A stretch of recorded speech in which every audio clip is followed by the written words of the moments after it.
Otep à tous, bien-aimés frères et sœurs. Au moment où je suis en train de réaliser cette vidéo, Israël est en train de frapper, d'attaquer l'Iran. Israël n'a pas fini avec la Palestine, la bande de Gaza. Elle n'a pas encore fini avec le Liban, mais elle est en train d'attaquer maintenant l'Iran. Une chose est claire, Israël ne peut pas attaquer l'Iran sans l'aide des États-Unis d'Amérique. Donc cette opération a été montée entre les deux pays et les pays de l'OTAN, y compris la France, l'Allemagne, la Grande-Bretagne et les autres membres de l'OTAN. C'est l'OTAN qui est en train d'attaquer l'Iran. Ça, c'est parce qu'ils ne veulent pas voir l'Iran assis sur la table des BRICS. Ils veulent détruire l'économie iranienne afin qu'ils puissent continuer à chercher des moyens pour piller encore ce pays et les pays arabes, affaiblir le Moyen-Orient. C'est parce que l'Iran fait partie des BRICS maintenant. C'est ça, hein? C'est pas autre chose, c'est ça. Bon, pourquoi ils n'ont pas attaqué les sites pétroliers? Pourquoi ils n'ont pas attaqué le nucléaire iranien? Pourquoi? Mais c'est parce que c'est ça qu'ils veulent avoir. Ce n'est que ça. Quand ils ont fait la guerre en Ukraine, quand l'Ukraine voulait attaquer, parce que en fait, ce qui était prévu, c'était que l'Ukraine puisse attaquer la Russie en 2027. Ils étaient en train de préparer l'Ukraine pour 2027 pour qu'ils attaquent la Russie. La Russie s'est dit, je ne veux pas laisser l'Ukraine et l'OTAN se préparer très bien, parce que ça va être difficile pour moi de faire face à tout ça. Donc moi, je vais anticiper avant qu'ils ne soient prêts et je les attaque. C'est ça qui s'est passé. Mais pourquoi ils attaquaient la Russie? Vous croyez que c'est parce qu'ils n'aiment pas la Russie? Non. C'est parce qu'ils aiment les matières premières de la Russie. Et ils veulent les matières premières. Ils veulent ce qui appartient à la Russie. L'objectif, c'est détruire la Russie, affaiblir la Russie, balkaniser la Russie et piller la Russie. Maintenant, quand la Russie est sous leur autorité, à ce moment, on commence maintenant à faire en sorte que la Russie puisse les aider à mener la guerre contre la Chine. C'est un jeu, c'est un programme qui avait été bien élaboré. Mais la Russie a vite compris et elle a stoppé ça net. Maintenant, l'Iran rentre dans les BRICS. L'Iran risque de devenir la 4e puissance mondiale après la Russie. Donc l'Iran va même dépasser le Japon.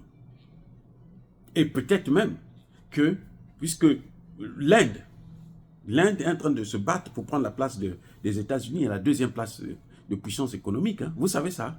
L'Inde va prendre la 2e place. Donc on aura la Chine, l'Inde, la Russie et probablement l'Iran ou l'Indonésie. L'Indonésie, c'est plus facile d'agir parce que, bon, ils ne sont pas aussi militairement forts comme l'Iran. Donc, il faut faire en sorte que la plus grande puissance, là, c'est l'Iran qu'on est en train de viser. Les Américains ont depuis tout le temps voulu coloniser l'Iran. Ça ne marche pas. Voilà la réalité. Ce que vous voyez avec Israël, c'est ça. Je vous avais déjà dit dès le commencement, quand ils ont commencé par riposter. Oui, il y a eu l'attaque. Le 7 octobre, je crois. Il y a eu cette attaque-là. Oui, c'est vrai. Mais ce que vous avez vu là, la riposte là, l'objectif, c'est l'Iran. Je vous avais déjà dit ça dès le début. Eux, ils veulent arriver en Iran. Ils veulent détruire l'Iran. Voilà. Donc, c'est pas... moi, je ne suis pas surpris qu'ils ripostent. Maintenant, on attend aussi la riposte de l'Iran. Parce que l'Iran aussi va riposter. Et on va aller de riposte en riposte jusqu'à ce que l'un d'eux sera essoufflé. Ou bien l'un d'eux sera anéanti. Je ne suis pas sûr que ce sera l'Iran. Parce que les Iraniens sont très résilients. Et depuis que, quand l'Iran était en conflit avec l'Arabie Saoudite, ça pouvait se comprendre. Mais aujourd'hui, l'Iran et l'Arabie Saoudite sont maintenant des vrais frères. Parce qu'ils ont toujours été des frères, mais qui se disputaient. Maintenant, ils sont des frères qui s'asseyent sur la même table pour parler ensemble de l'avenir des deux pays. Et voilà ce qui fait mal à l'OTAN. Voilà ce qui fait mal aux Occidentaux. Et si l'Iran s'assoit très bien, si on laisse le temps à l'Iran, l'Iran sera une très grande puissance. Il faut éviter ça par tous les voies et moyens, y compris en utilisant les pays arabes. Mais il y a beaucoup de pays arabes qui ont compris l'enjeu et qui ne veulent pas. Bon, beaucoup ont encore peur de l'Amérique. C'est ça d'ailleurs qui fait qu'il y a beaucoup de pays qui hésitent encore à rentrer dans les BRICS, la peur de l'Amérique. Le cas par exemple de la RDC du Congo, c'est la peur de l'Amérique.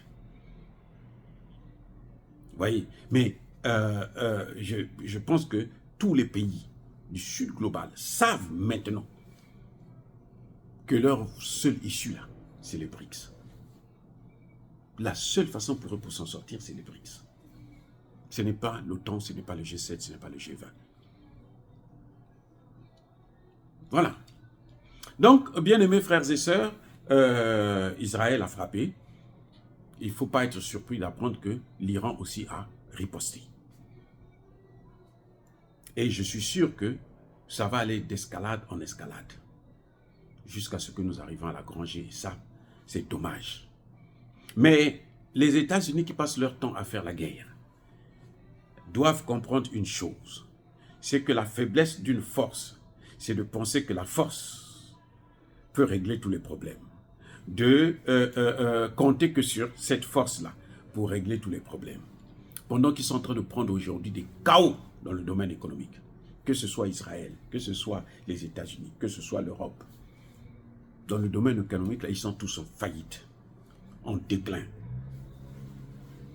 Parce qu'ils ont cru que la force, là, pouvait tout leur donner.